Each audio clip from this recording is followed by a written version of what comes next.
Hello guys, it's me again, your female barista here in Saudi Riyadh. And for today's video, magre-real talk muna tayo guys. 10 step guys para makaipon ka.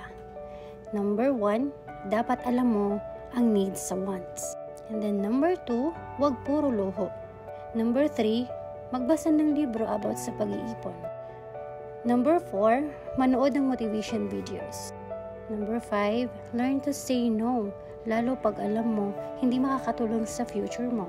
Number 6, umiwas sa barkadang puro galang alam. Number 7, huwag makinig sa mga nega at marites lang ang alam sa buhay. Number 8, mag-invest sa gold, dapat cash, huwag hulugan. Number 9, syempre huwag mangutang. Kasi nga, kung mangungutang ka, paano na lang yung sahod mo, puro ka na lang pambayad ng utang, wala nang matitira. At ang pinaka-worst dyan guys, mangungutang ka lang para ibayad mo sa utang mo. And lastly, dapat kay Lord mo lang muna sabihin lahat ng plan and goals mo. Kaya guys, simulan nyo na. Wala namang mawawala kung susubukan natin, diba? Yan lang guys, sana may natutunan tayo.